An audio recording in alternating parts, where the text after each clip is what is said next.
Breaking news తాను MLA పదవికి రాజీనామా చేయనని ఏం చేస్తారో చేసుకుంటున్నారు రాజాసింగ్. కిషన్ రెడ్డి రాజీనామా చేస్తే తాను కూడా రిజైన్ చేస్తానని అప్పుడు ఇద్దరం ఎన్నికలకు వెళదామని సవాల్ చేశారు. ఈ ఎపిసోడ్ అంతా నడిపించేది కిషన్ రెడ్డినని ఆరోపించారు.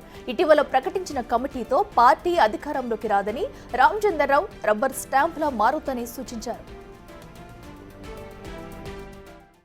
రాజీనామా ఇవ్వాలి, నేను కూడా రాజీనామా ఇచ్చేస్తా, మళ్ళీ ఒకసారి ఎలక్షన్కి వెళ్దాం. మీరు కూడా అక్కడ పారుగా కొట్లాడండి, కూడా ఇండిపెండెంట్గా అక్కడ కొట్లాడతా, మీరు కూడా ఇక్కడ ఇండిపెండెంట్గా ఎమ్మెల్యే కూడా కొట్లాడండి. ఎవరు ఎక్కడి నుంచి గెలుస్తారో చూసుకుందాం. ఇప్పుడు ఈ మొత్తము దీనికి ప్లానింగ్ మొత్తం మా కిషన్ రెడ్డి గారే నేను అనుకుంటున్నాను. అందుకోసం మా కిషన్ రెడ్డి గారికే అడ్రస్ చేసి చెప్తున్నాను, రామచంద్రరావు గారికి ఫ్రీ హ్యాండ్ ఇవ్వండి, ప్రతి ఒక్క పార్లమెంట్ సభ్యుడికి ఫ్రీ హ్యాండ్ ఇవ్వండి, ప్రతి ఒక్క ఎమ్మెల్యేకి ఫ్రీ హ్యాండ్ ఇవ్వండి. పార్టీ డెవలప్ చేసుకుంటారు. ఇంకా ఎన్ని సంవత్సరాలు వెనక నుంచి గుంజే కార్యక్రమం చేస్తారు.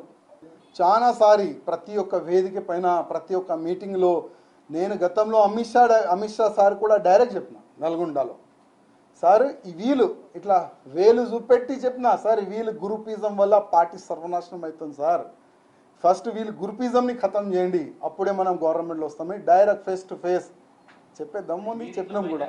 కిషన్ రెడ్డి గారు నా రాజీనామా ఇవ్వాలి,